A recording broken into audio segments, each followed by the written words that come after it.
Join us for an informative presentation on job search tactics and techniques, tailored for recent graduates and those needing a career boost. We'll break down the process into simple, actionable steps to help enhance your productivity and confidence. With the changing job landscape due to technological advancements and the post-pandemic world, we'll explore traditional and innovative methods to approach your job search. Everybody, good evening. Again, we're almost here at 6. If you're just joining, if you could please enter your first name, last name, and Toro email address in the chat, that'd be greatly appreciated. We'll be taking attendance for tonight's career night session. So we'll wait about 5 more minutes to let some latecomers in, and we'll go ahead and begin with our presentation. It's 6:05, so we're going to go ahead and get started with tonight's career night. And for those of you who don't know me, my name is Leonie-Ann McKeown, or many of you can also call me Leanne. I'm GST's new Director of Corporate Outreach and Career Development. It's been a fun time joining the Office of Career Services at Toro GST. Shout out to all of my colleagues and our graduate assistants who have been helping me get settled in. So again, first 2024 fall career night, and looking forward to listening to our speaker tonight, Lynn Berger.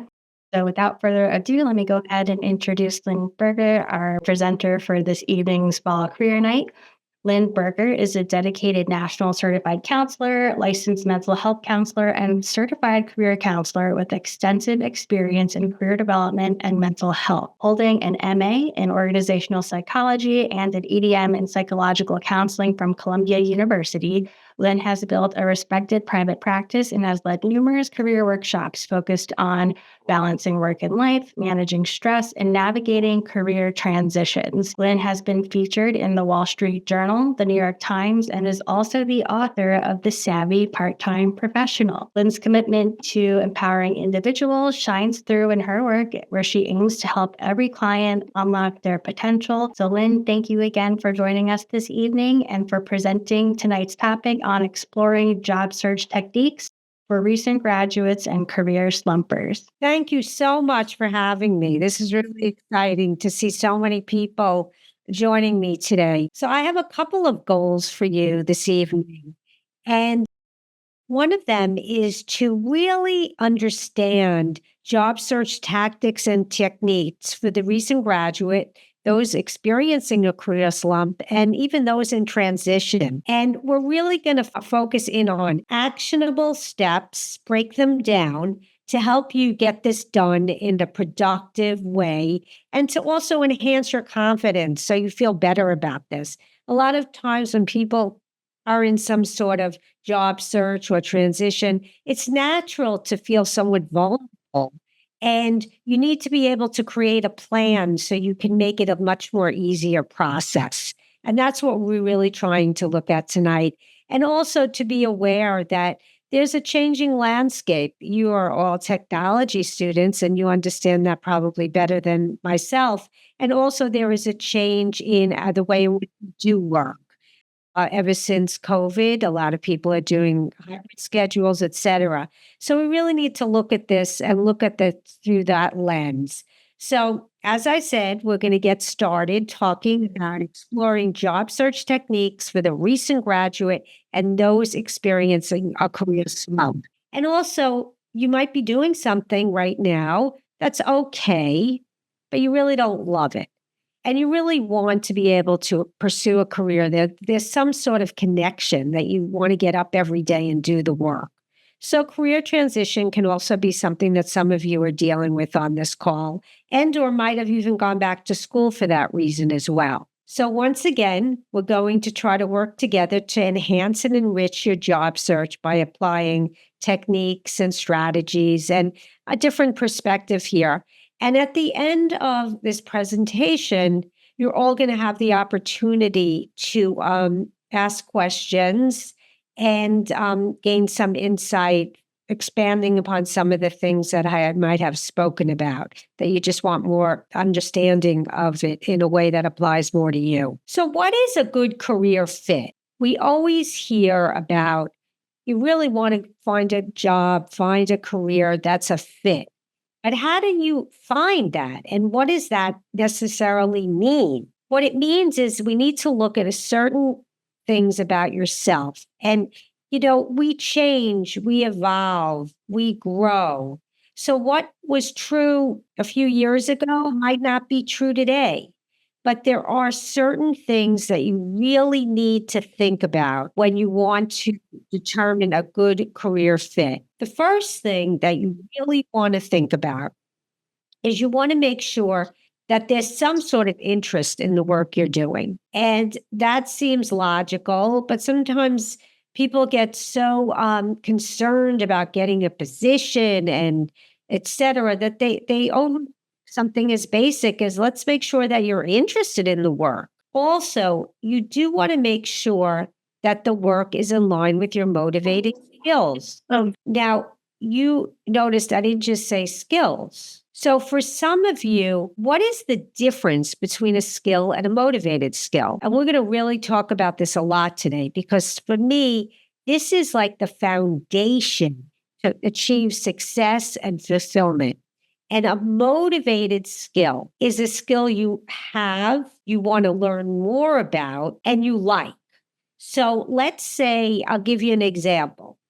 I have an analytic mind, but I don't necessarily want to analyze numbers all day. I like to work with people and help them solve problems. So it's a skill that I matched with something that I like to do, and I do, which I hope so, do fairly well. So you want to really look at these motivated skills, and you can really determine these motivated skills by thinking about what are the skills you have that you like to use.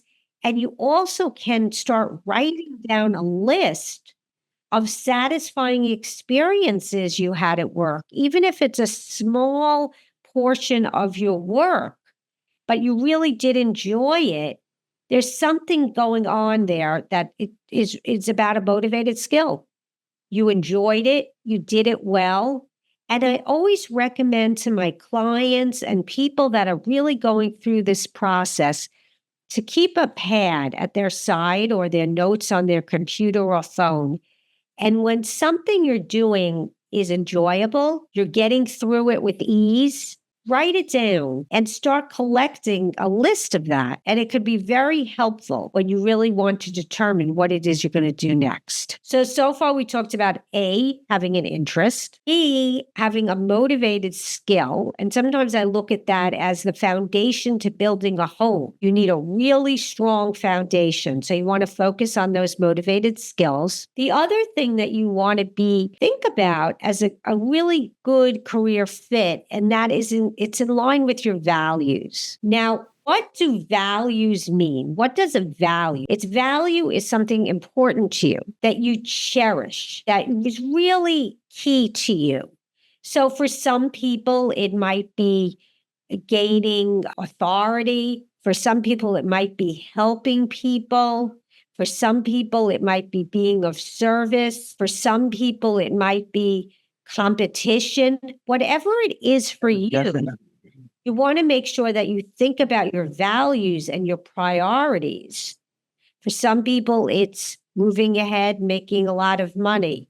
Whatever it is, it has to be your value that needs to be taken into consideration. So you want to ask yourself, what are your values? What are your priorities?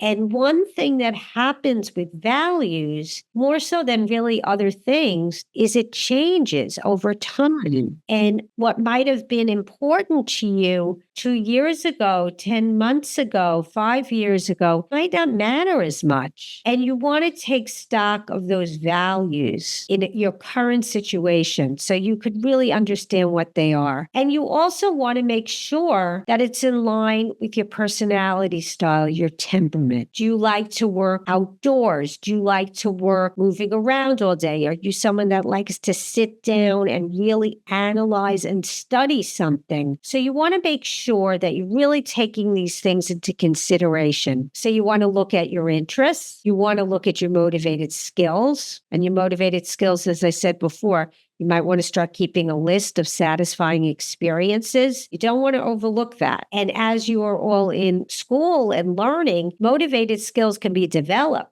They're skills you like to use, but you might need to do more of. So you want to take advantage of taking the most appropriate classes to make sure that you're addressing that. And your values, what they are today, no judgments. If things change over time for you, you want to make sure you're in touch with that and that you realize your changing values and your personality, style, and temperament. Okay? So I hope everyone got all that. Interests, motivated skills, values, personality, style, and temperament. Now, it is a little tricky because you might want a job now and you ask yourself, what's going to happen in the long term? I think at this moment in time, you want to be able to look at what are you going to do now, yet bear in mind that your career can take on a long period of time. And is there enough in that field for you? So you want to ask yourself that question. For many of you, it's going to be more of a short-term perspective at now, but it's always good to ask that question. And with the world of work changing so much these days, and we're going to get into that later, that's a tricky question.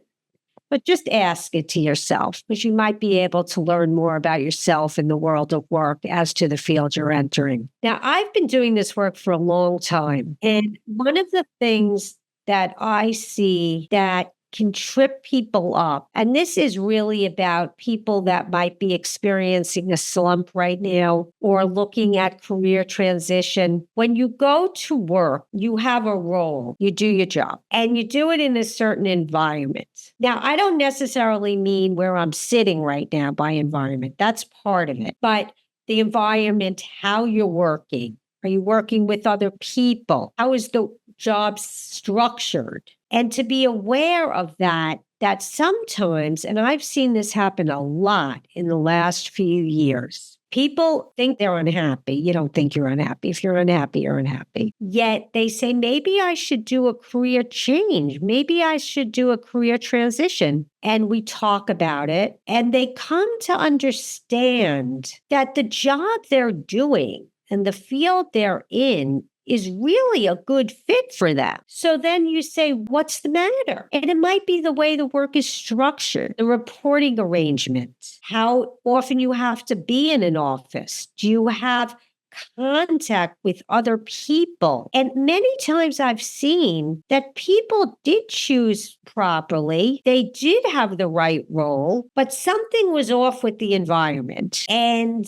that really needs to be understood. I can work with the same person. They think they're unhappy with the role. They move to a different environment doing a similar role, and they're happy. So before you jump ship in a career transition, you really want to ask yourself that question and understand, is it the role? Is it the environment? Or is it both? That cannot be understated, especially in the world of work we're in today, where a lot of people are working hybrid. A lot of people have fully remote jobs. Some people even need now to be fully in the office. And there is no right or wrong. It's just that each person functions better under certain circumstances. So for some people, it could be a breath of fresh air to be able to work at home a little bit, to have that flexibility. Other people, it's really hard. It just doesn't work. It's too lonely. It's too isolating. And that's a big thing going on right now. And I think it's very, very important that you understand yourself and your circumstances and your life as it is structured today, and what in a perfect world, and we know nothing's perfect, yet what is going to be the best environmental set up for you so you can work at ease and feel best about yourself and your work. And of course, you need to make sure you do a job, but you're going to be doing it in some sort of industry and or company or organization. There is a future there. You have to do your homework. And with the world of work changing today, what do you see as the direction going? And do you see it as a robust area, or is it an area that could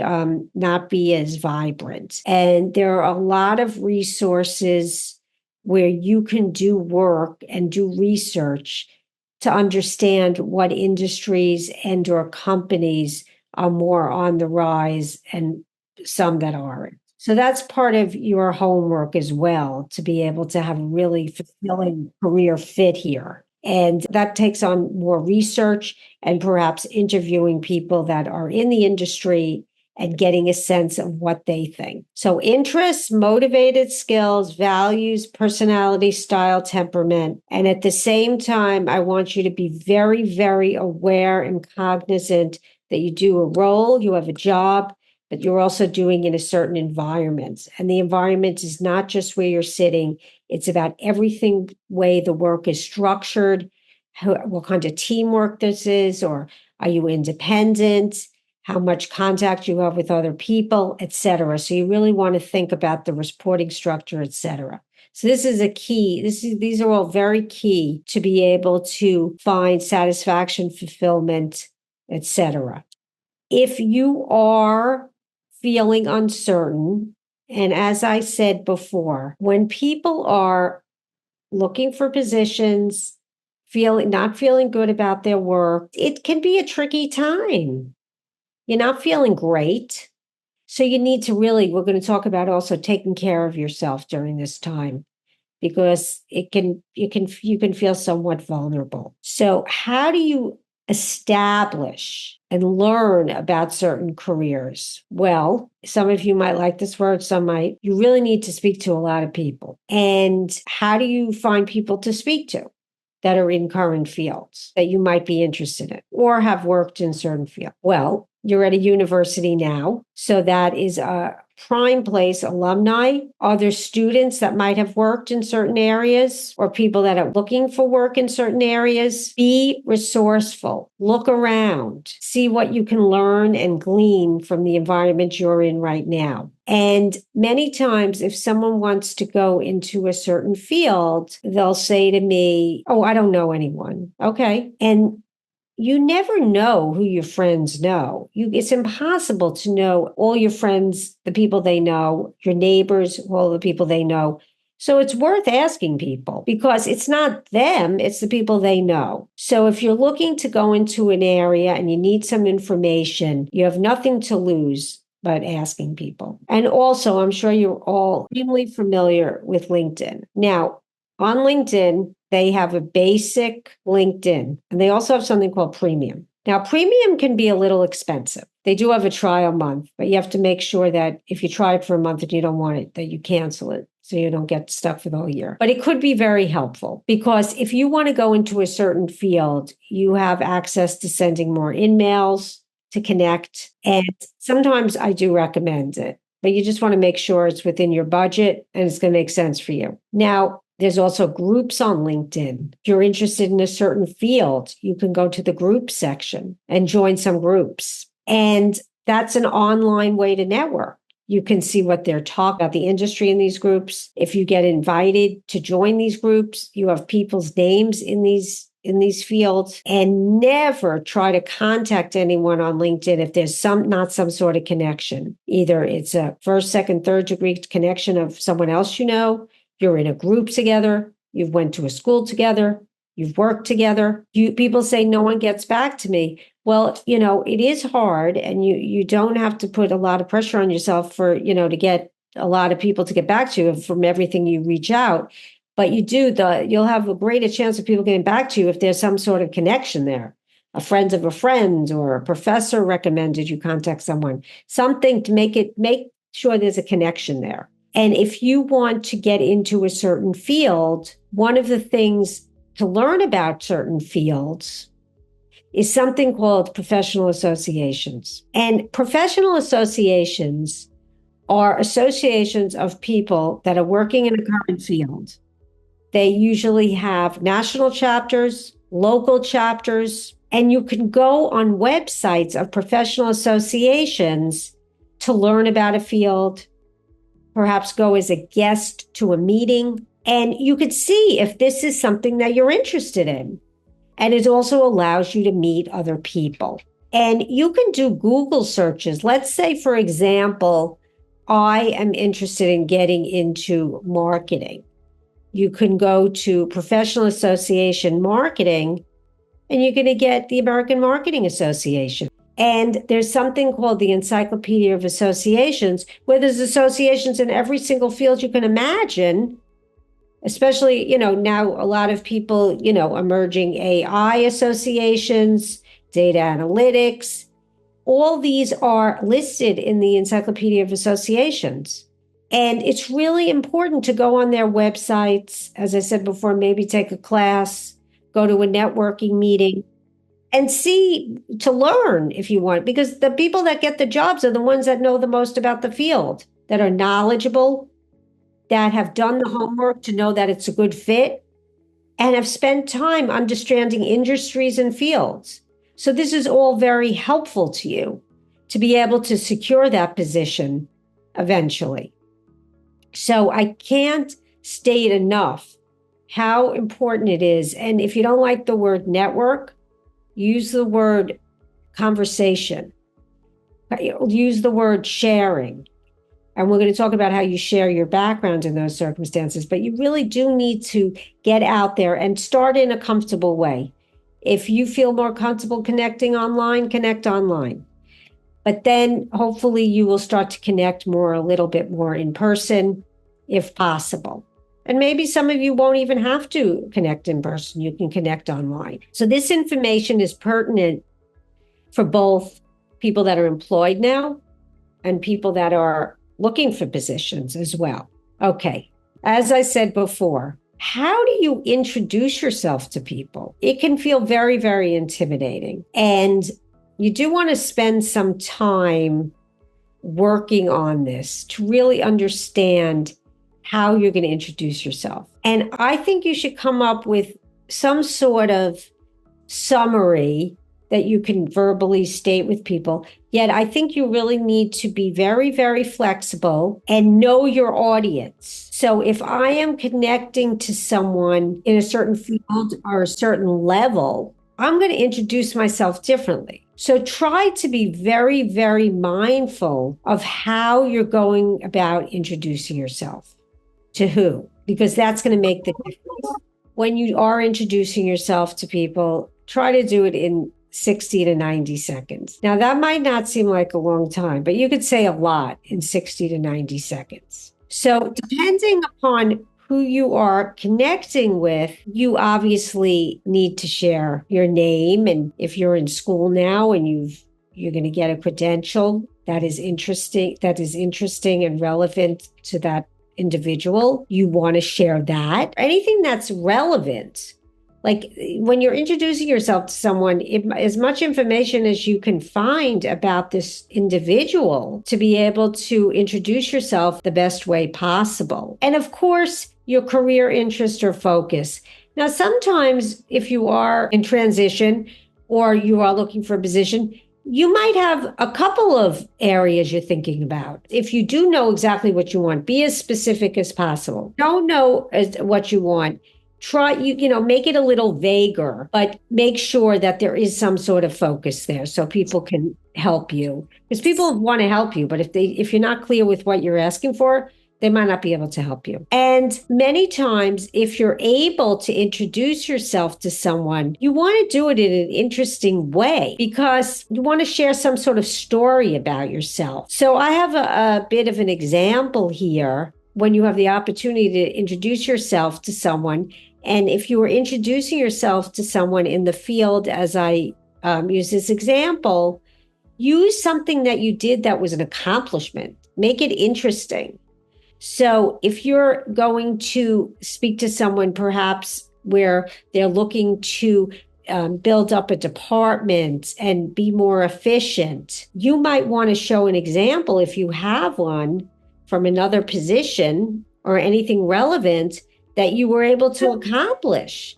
So recently I was asked to speed up production of our invoices. I realized there were not clear instructions for the specific departments when they were due. I rewrote the procedures manual and explained the process to the heads of the department, writing the invoices, and now 90% of the departments sent them in time. So it's clear that you're very organized, you're very productive. And this is a very smart way if you're in conversation with someone and you've gotten to this point of introducing yourself, you might want to use an example like this, something that they would be interested to hear. Now, of course, this is very specific. So you have to think about what you can do and share with people that would be more relevant to what they're doing. But think about this. Be clever with it. If you're meeting someone for the first time, it has to be a bit more general. But if you're meeting someone, if it's a more advanced meeting or you've been made a connection to someone that there is more of a fit there and you really want to expand upon how you can help them, let them hear that. So this elevator pitch can come up, in various times through your introductory meetings or more advanced meetings. Okay, we're going to spend a few minutes now talking about the use of social media in a job search. Now, one of the things that everyone has to be aware of, and I think everyone probably here knows this, you have to be very careful what you're putting online, especially if you are looking for positions. So I think that you have to ask yourself in your personal life, in your business life, professional life, if you question it, if you're saying, oh, maybe I shouldn't put this up, then maybe you shouldn't at this point in time. It's better to be safe than sorry. So I think that you do want to think about and be very aware of what is available if someone does a Google search on you and what's available online. And I did speak before about LinkedIn, and people always say, oh, I tried to contact 10 people today, nobody got back to me. Well, first of all, you have to see, is there a connection there? Is there a connection that they would want to get back to you? Is it a powerful referral? Joe Smith suggested I contact you. You want to, and then they really know Joe Smith. So you want to make sure that you have more success by making it, I'm a member of an organization that you're a member of. My friend Mary told me to contact you. Try to make some sort of connection there so there'll be more of a response. However, I do want you to have very low expectations. And what I mean by that is if you send out introductions to 10 people and you get 2 back, you're doing okay. This isn't like school. You want to get 80 or 90 or 100. You need to put a lot of stuff out there to get a response. And that has no reflection on you as your talents, as your abilities. No, but that's just the nature of this. Okay, but try to go for success as much as possible. And as I said before, you want to join some groups that there's a shared interest. And of course, as I said before, do some sort of Google search on yourself to make sure that you're representing yourself in the best way possible, because you want to be the best candidate and the best person that they want to meet. So just be very, very aware of all of this.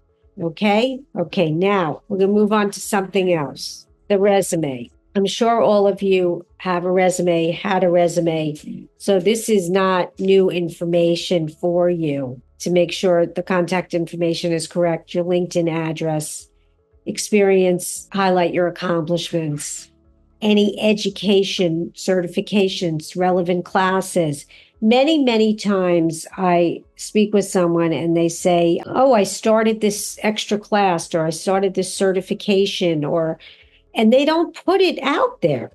You really want to make sure you're staying as current as possible and look at this through the lens of what is the most current information about you, and it's stated in the best way possible.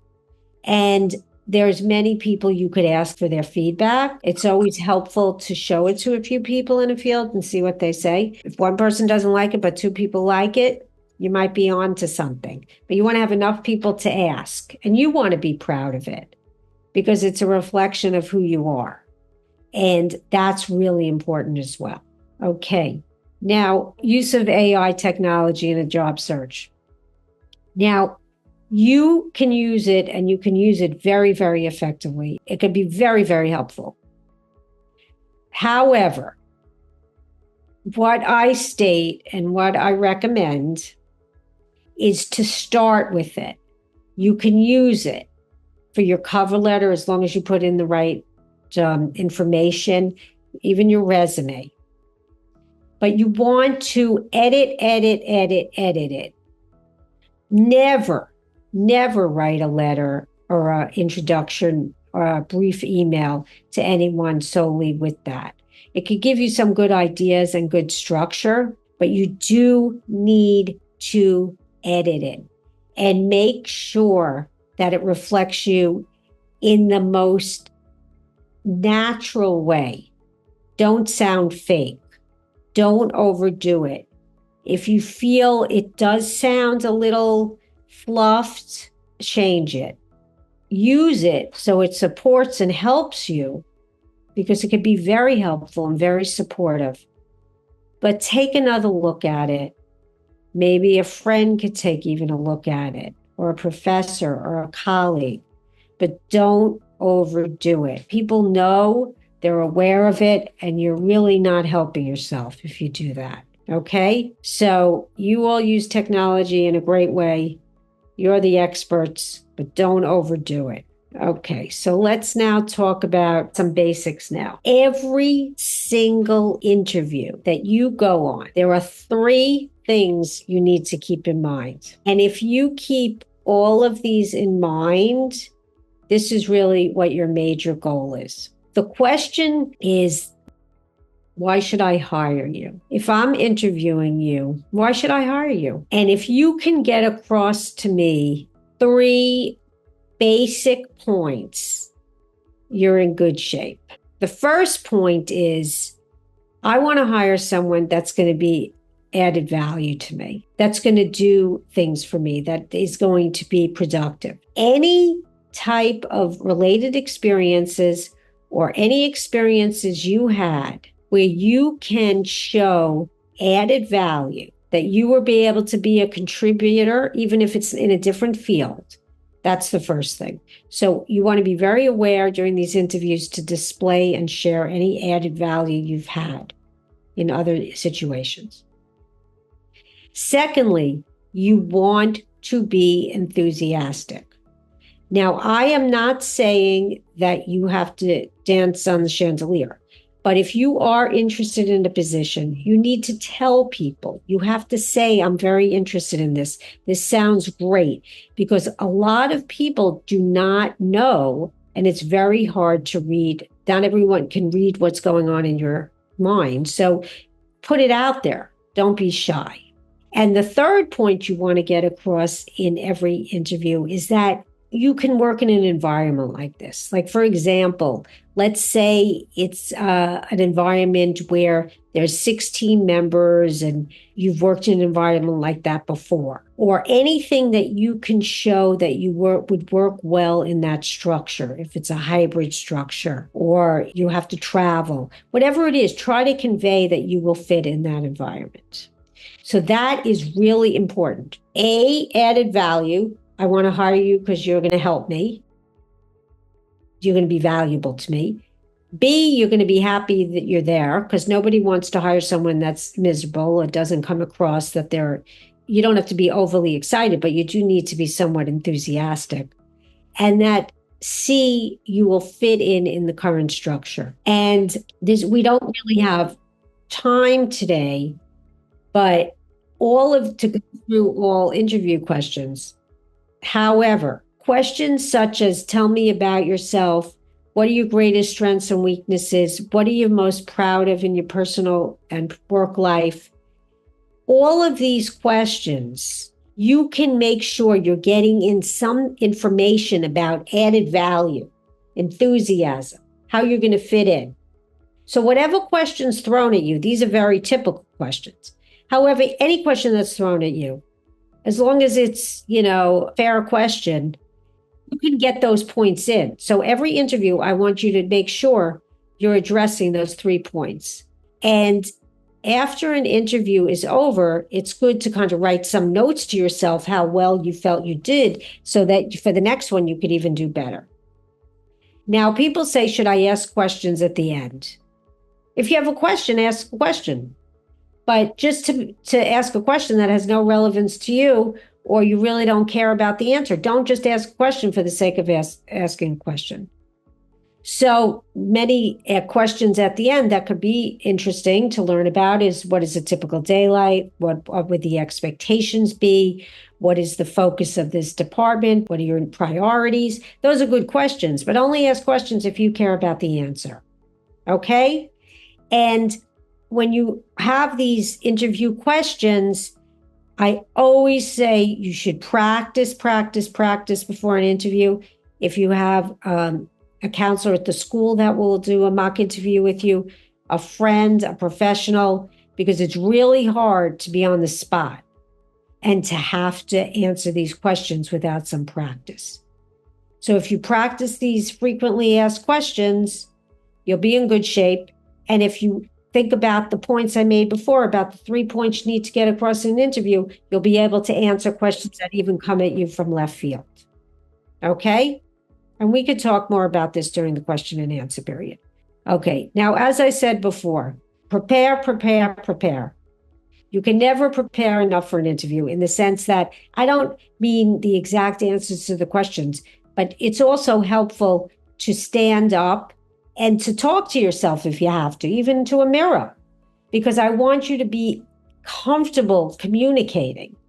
Now, we do have, video interviews now, and we do have in-person interviews. Now, if the interview, even for the first step, is a phone call, not even a video interview, that might be your initial meeting with the individual. When you're on the phone with people and you're not on a video, I always recommend that people stand up, because you project your voice better. And it might sound a little hokey, but smile, because people can sense this.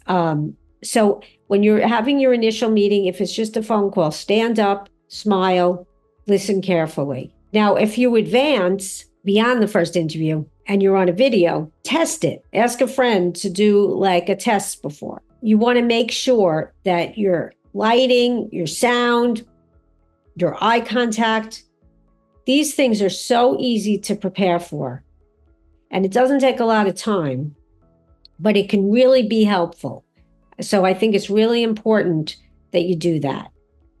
Now, if it's an in-person interview, which people are having in-person interviews, it's harder to practice with all that, but you can practice by maybe having a mock interview with the counselor at school, or doing whatever you can with a friend or a colleague, or just kind of, even, as I said before, just looking in the mirror and speaking and answering some of these questions. It could be tremendously helpful.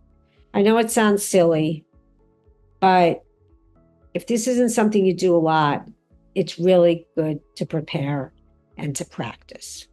Now, within the first 60 seconds, they don't make up their mind if they're going to hire you, but they make up their mind that you leave an impression with people. And you have to leave a good impression, especially if it's something you're interested in.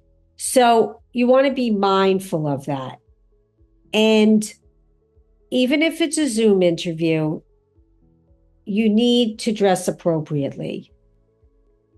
And you need to make sure that the screen is showing yourself in the best way, and be very, very mindful of that.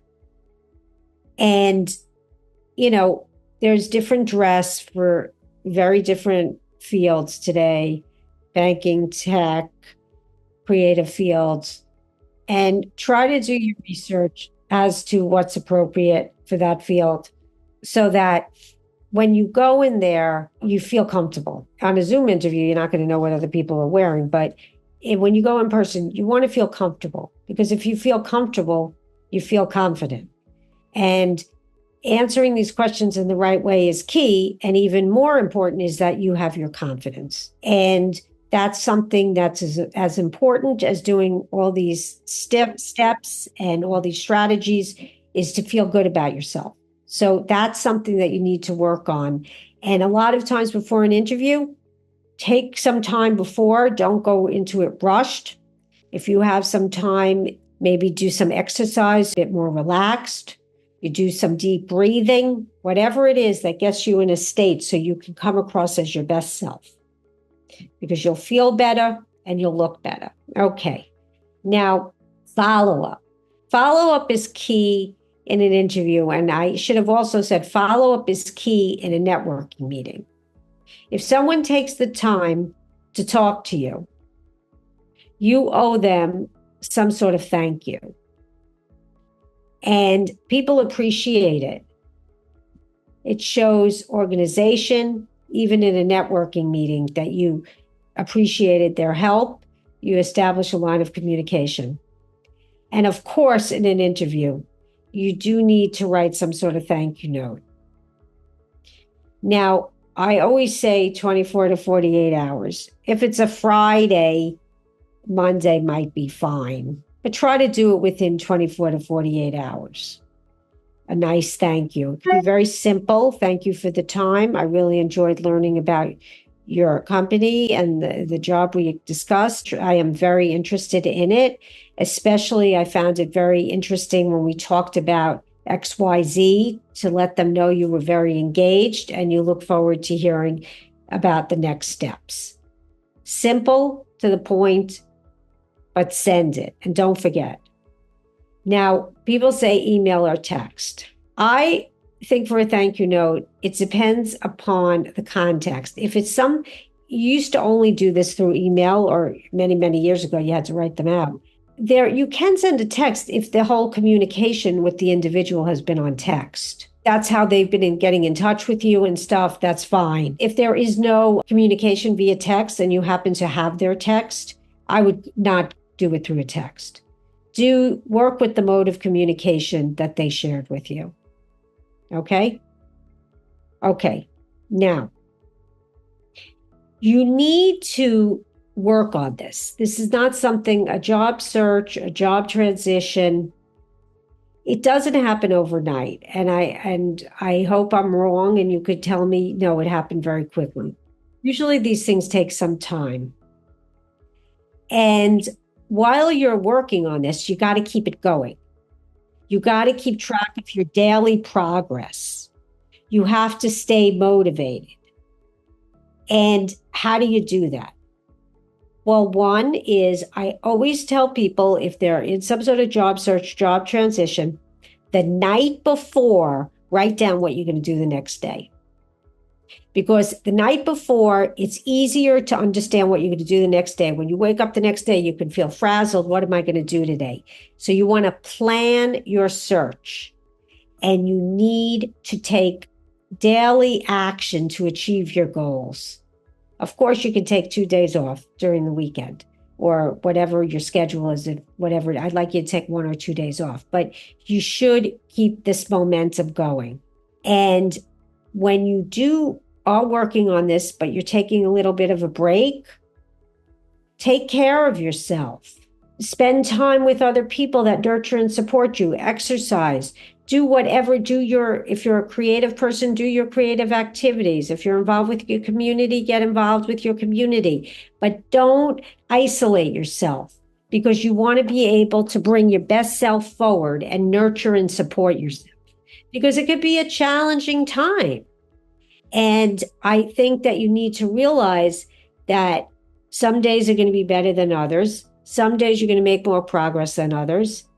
And as you keep working on something, as people work on things in life, some days it'll be better than others. But if you keep on it, you'll get it done.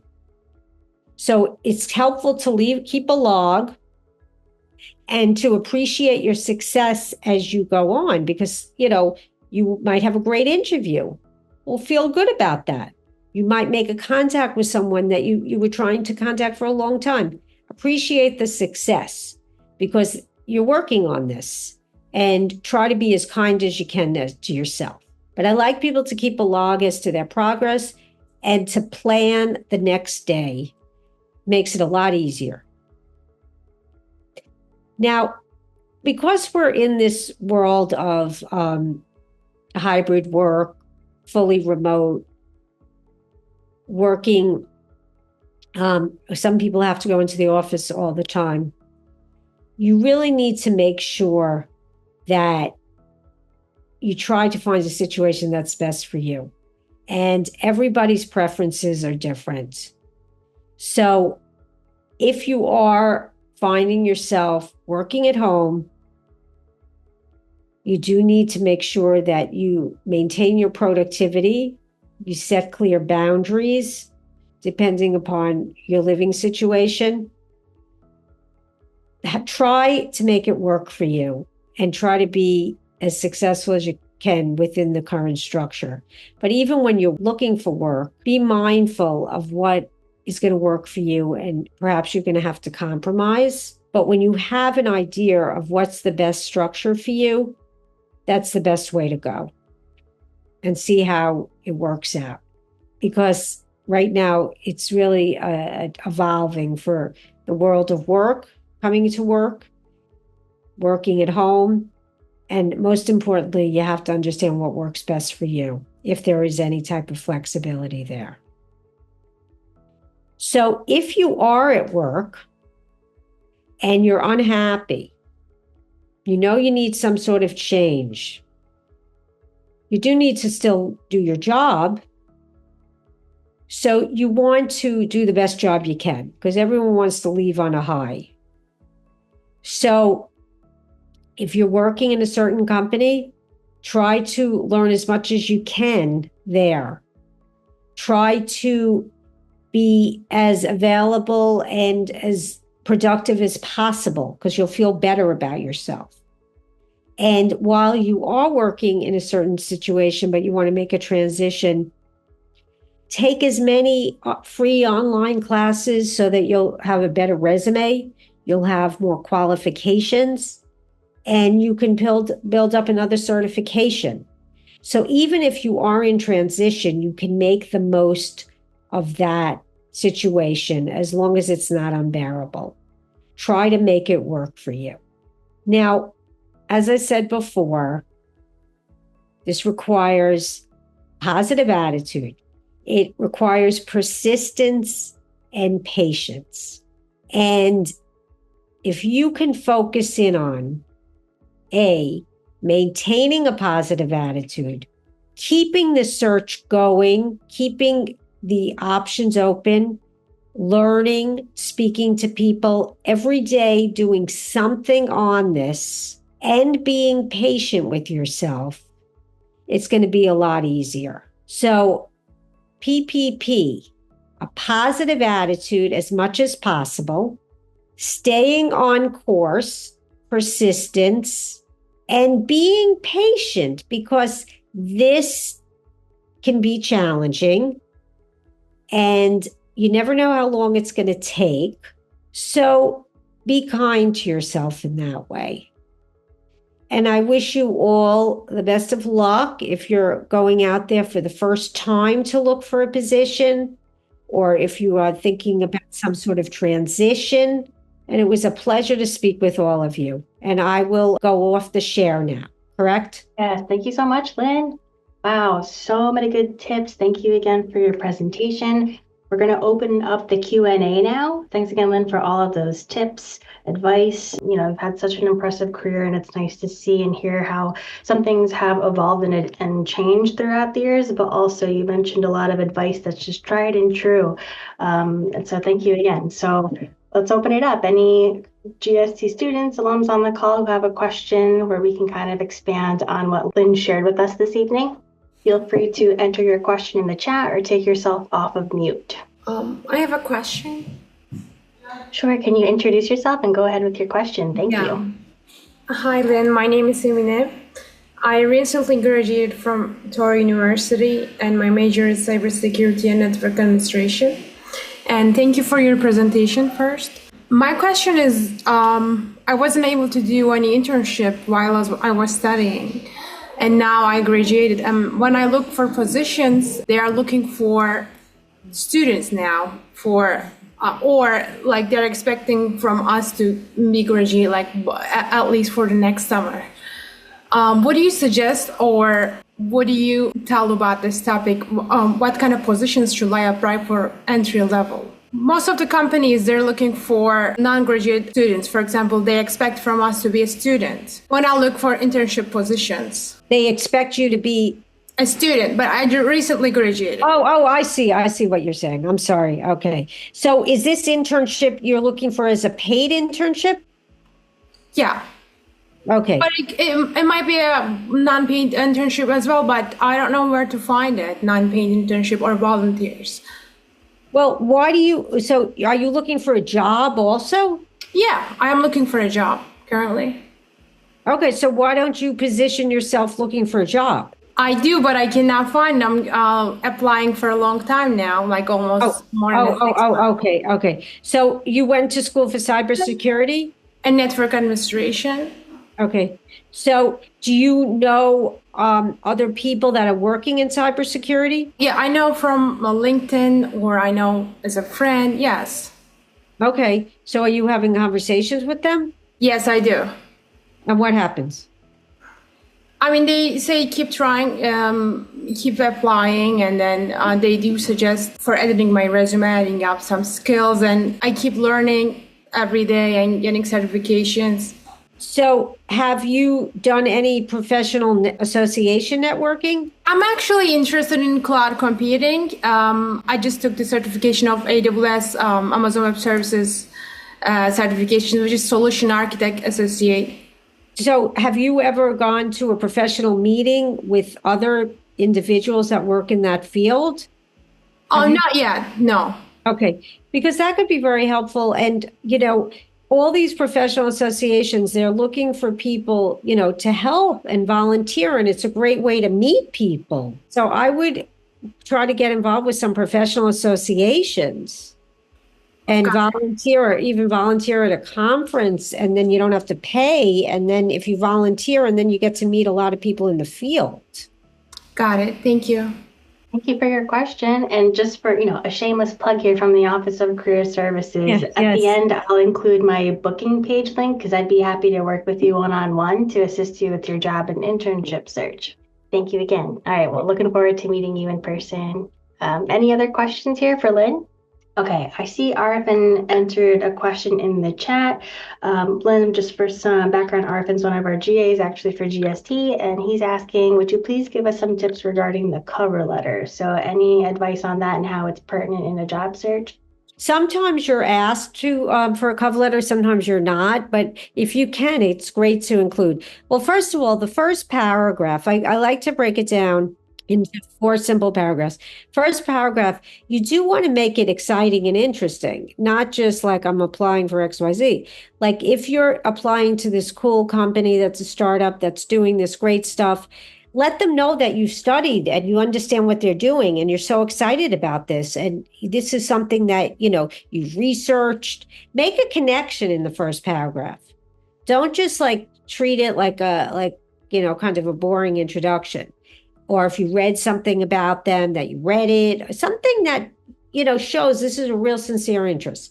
The second paragraph, I like you to match up, like if they say job responsibilities and things, match up any related experiences you had so they could see it clearly that you've done related work or you've studied related things that you could bring to the table there. So be very specific in the second paragraph as to your contribution there about the responsibilities. And then the third paragraph, talk about what makes you special. What makes you special? Like whenever, my past few jobs or my last job, I was always known for being organized, punctual, getting things done. Like show your characteristics, like what makes you, I'm the quickest learner. I've, my technology skill in XYZ has been exemplary. Something that shows like what makes you tick and what makes you special. And then end it with, close to my resume, etc. And if there is a contact person that you'll follow up with. But these are the 4 paragraphs. First paragraph, make it really, really something like, wow, this person really wants this. This person really understands what we're doing. Second paragraph, I can do XYZ because I did XYZ. Try to see that fit. And the third paragraph, your characteristics of what makes you special. And if it's hard for you to think about that, think of maybe some reviews you got in the past or feedback you get from people. And then the 4th paragraph just kind of, attaches my resume. Thanks, Lynn. Again, really good advice, Arif, and I hope that kind of answers your question. We have another question in the chat from Jalissa. Jalissa says, hello. As a teacher, I'm assuming she's in our educational technology program, but trying to transition into the corporate track, what recommendations can you make to secure a corporate position? So Lynn, just for some context, it might be, a student or employee with more of an educational background, but trying to take those skills and apply them to more of a corporate environment. Any recommendations there? Well, once again, corporate, that's a big term. Let's narrow that down. What do you mean? Is it a certain industry? And you need to kind of then understand and think about people that you might know in that industry and understand what the requirements are in that area and how you can let them see the connection to what you've done before. But, corporate, you got to break it down. So I was just going to say, just to add to that too, Jalissa, just because I'm thinking about it, maybe go on LinkedIn and see if any alums who got their degree in educational technology or instructional technology did a similar pivot, and maybe reach out and seek some mentorship, especially if there's someone who kind of did a similar pivot as you. And okay, we have another question from, I believe, Hank King. Hopefully I'm pronouncing your name correctly. They ask, could you repeat the definition of motivated skills? Skills you have, you want to learn more, and what else? Okay, that's great. That's a great question. That's really important. But before I even answer that, yes, be resourceful with your classmates and the school. This is an environment, this is a very great environment to be able to make some connections and go to the career office because you're here right now. So, take advantage of all that. So going back to motivated skills. So a skill is something you do well. Okay? But a motivated skill is something you do well and you like. And there's a big difference because, like, as I used the example before, like someone could be very, very good analytically, but maybe they don't want to sit at a desk and use it in that way. So you want to make sure you using your skill in the context that it's important. You're using the skill and you like it. So make sure that it works in both ways. So you don't, when we're in school, and the way in which we're taught and the way in which a lot of people are kind of influenced to move ahead, they move ahead because of the things they're good at. And that's really great. However, that's not the whole thing, because sometimes people get pushed into fields because they were good in math or they were good in science or they were good in English, but maybe those aren't the things they like to do. So that's what I mean by a motivated skill. Something that you can sincerely say you're good at and you want to learn more about and you like it. So try to match that up. Did that answer your question? Yes, thank you. That's super clear. Next question. Do you have any tips for international students? That's from Chumeng Lee. International in what way? So like an international graduate student, I'm going to elaborate here. Chumeng, feel free to add more to your question, but any tips in regards to maybe how you present yourself on a resume or cover letter in a job search or internship search? Well, know your audience, like learn as much as you can about the environment and the way in which they do things. And that's the best you can do. You are who you are, and you're going to bring certain skills and talents and, just learn a little bit more of the nuances of the way in which the industry might be done in a different way. And that's why, like when I talked about interviewing today, or, it's important to understand, how it works here and, what are the important things to get across. And for some people, they might find it a little too direct. But I think that it's important that people recognize that people need to hear that in the interview. Of course, in a nice way, but that you need to be direct. All right, a couple more questions. And again, folks, who are entering their questions in the chat, please feel free to take yourselves off of mute if you'd like to read your question as well. Tanisha here asks, what recommendations can you make to secure an instructional designer position while still in school? Is it possible to attain positions while still in school if I don't have my certifications yet? Well, that's a good opportunity to maybe be of assistance to someone. That depends upon the person that you'd be working for. If you're advanced in your studies and you have a sincere interest in someone in a field, and you could get someone that might be interested and might need some more help, go for it. Why not? See if you can get a head start. not everyone has to necessarily wait until the full degree is established. Thank you, Lynn. And Chumeng says, thank you so much.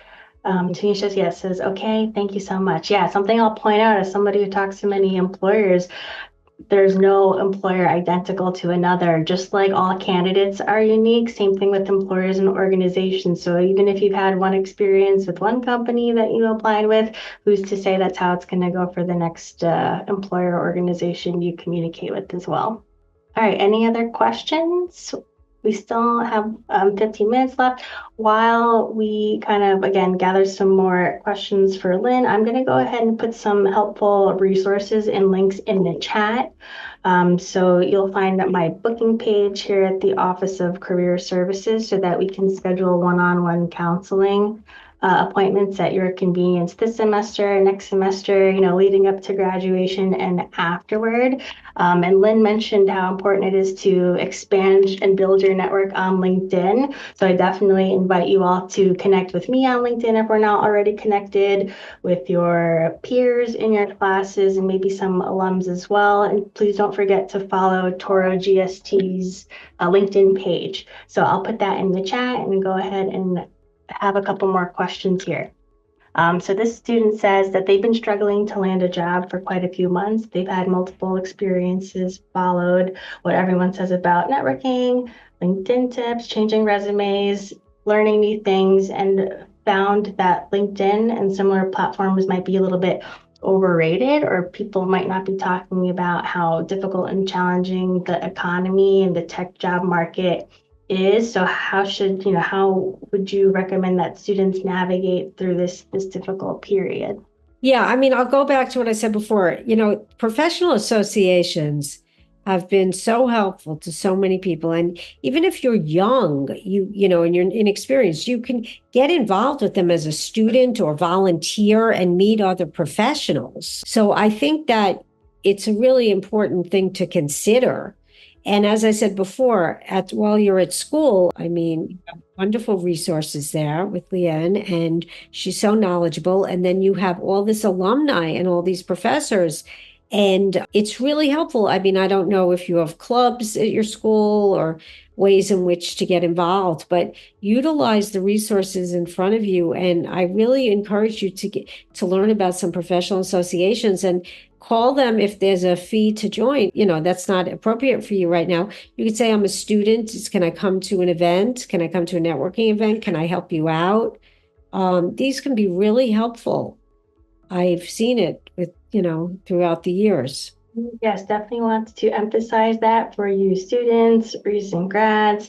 People, I feel like, are more likely to help current students, right, who are trying to learn more about themselves. So that is some really great advice.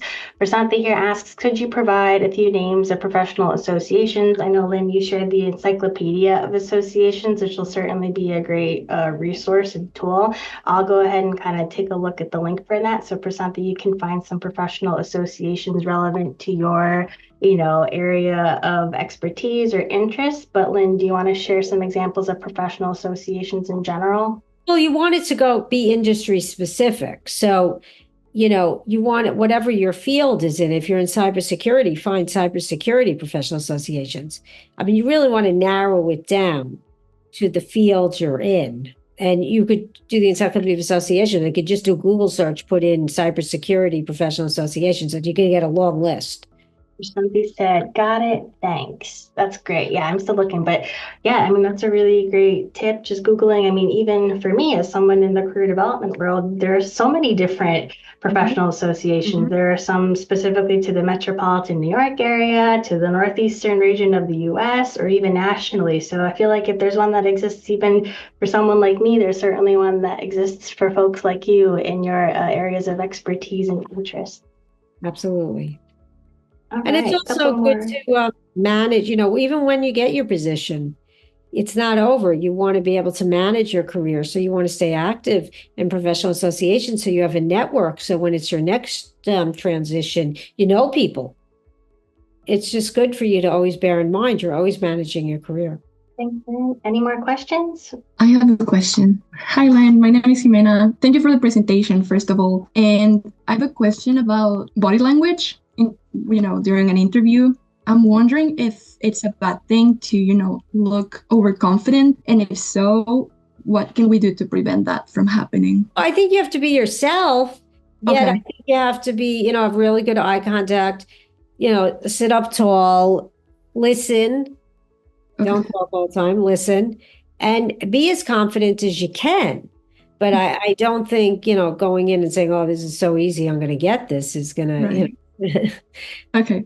yeah, but I think be your best self. Obviously, maybe if you're not feeling confident, it's nice to have a pep talk. If anybody's feeling discouraged during their job search, come see me. I'll be your personal cheerleader.